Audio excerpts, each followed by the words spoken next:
Hey, so I looked up the number one challenge among Christians, believers, God seekers the last few years. And you know what it is? The lacking of biblical authority. It actually surprised me too. We're going to talk about why that is.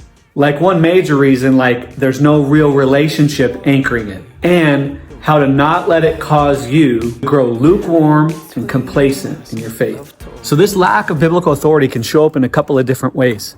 In believers, it can sometimes look like this. I believe the Bible, but I'm not sure it applies to this situation. You know, that verse sounds good, but I don't feel it. You know, I want to live by truth, but I'm not sure what's true anymore. And the results of those beliefs can look and sound like this: weak convictions, confused identity, surface level discipleship, manipulative and abusive leadership. Hey, if this is firing you up in your spirit, then subscribe to the channel and get plugged in with us. Join the community. The problem that this leads to for believers is this: they begin to want to walk in power and gifting instead of authority and godly character with the Father. I failed at this early on in my life and found myself lacking in love and patience. I found gifting and knowledge, but I struggled in relationship. Things in my faith became task-orientated, like reading my Bible, prayer, worship, and this leads to a power struggle and you trying to regulate your sin.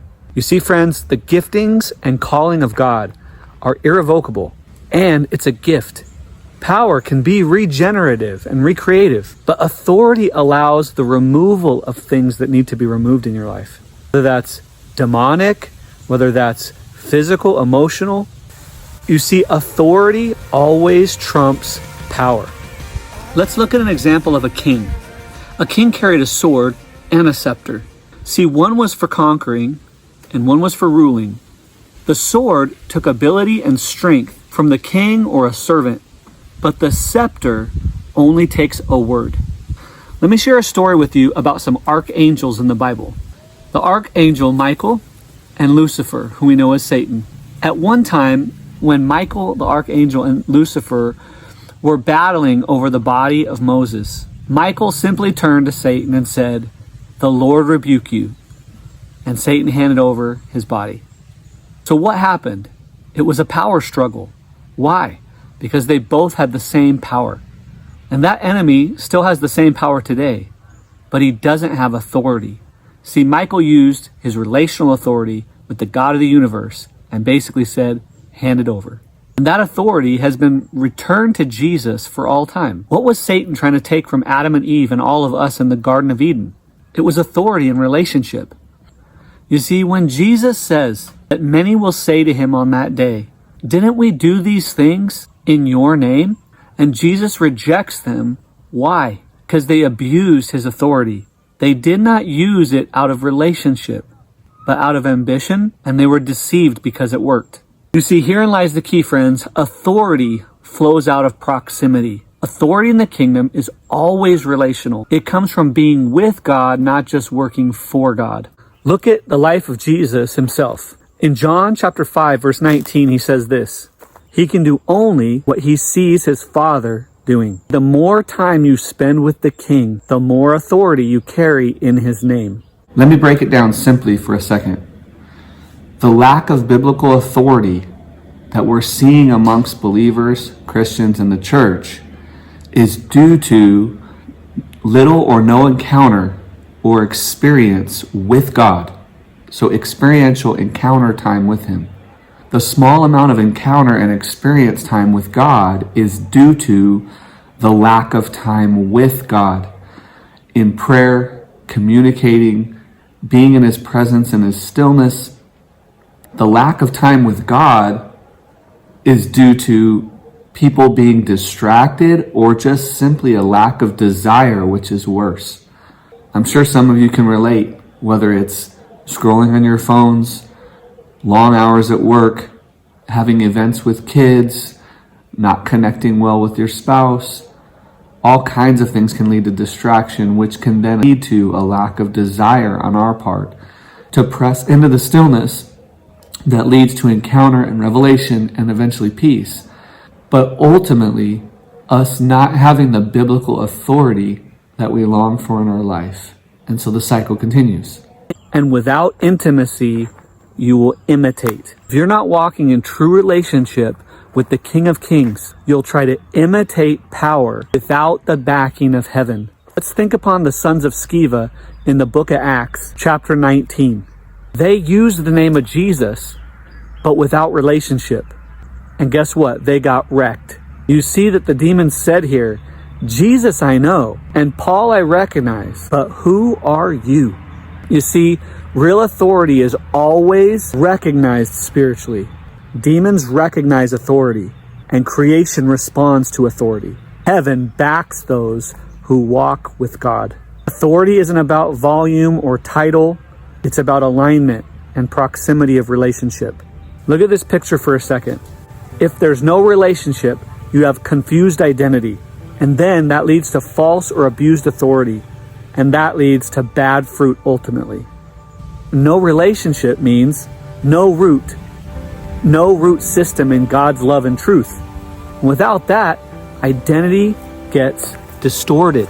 People don't know who they are as sons and daughters of God. So they perform, they strive, and they live out of fear. That leads to authority being misused, used for control, manipulation, and ego, or dead religion. And then what shows up?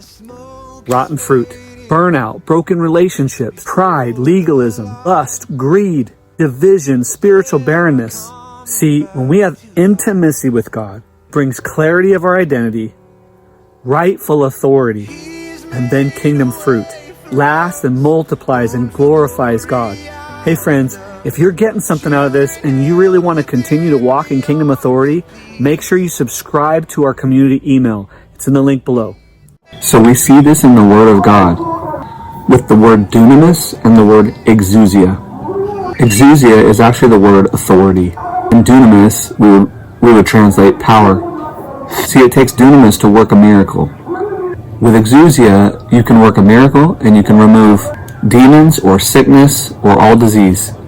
So back to why I failed at this process for a time. I began to see that power and gifting can be deceiving if my character is not mature enough to wield it. If my character is not built well, eventually I'll be found out whether I carry power or gifting, or even just charisma, masquerading as both. Friend, God is not a respecter of persons. The wages of sin is death.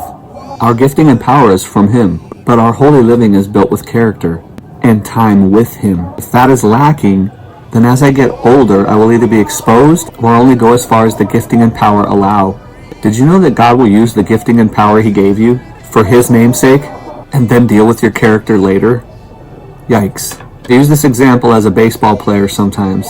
I was a gifted baseball player. I still have the gifting, but I'm 47 years old now. I don't have the body to sustain what I could do before. Wisdom is there, the knowledge is there, but my body would fail me.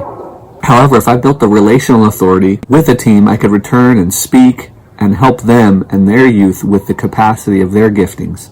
And they could be transformed with just words and experience. That's authority. It's the same in the kingdom of God. When you walk into a room, do demons and darkness manifest and want to leave? Or do you have to do a bit of a power struggle?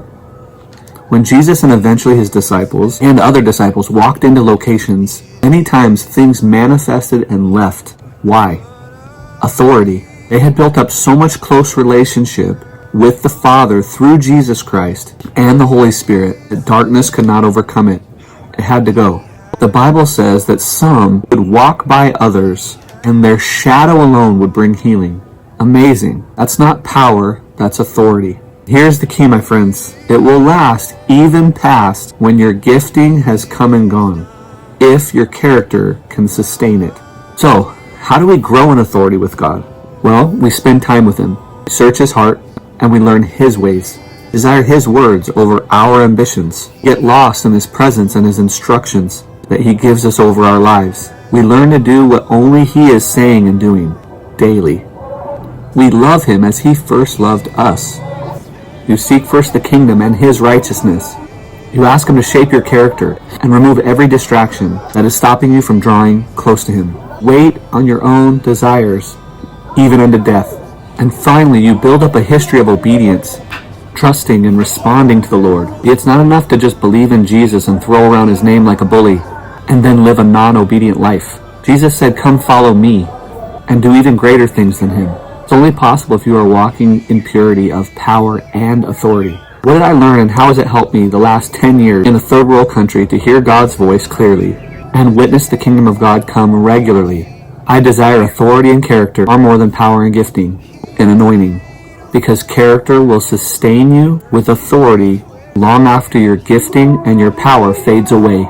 The summary is that believers begin to chase relationship and authority over gifting and power.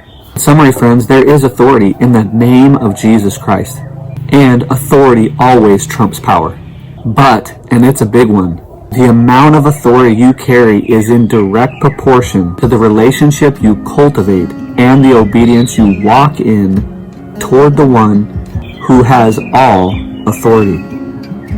You see, for anyone that's wanting to seek more of God, I have resources that can help you do just that below in the description. And we have created a course for men specifically wanting to refine how they love and follow God. It's called We Are Ships, and we are running the live experience every 3 months. If you would like to get on the wait list for this, just comment SHIPS below.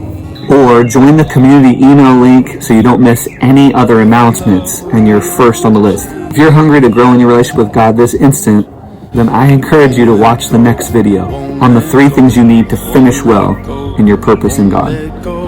Until the next one, walk in faith, go in courage.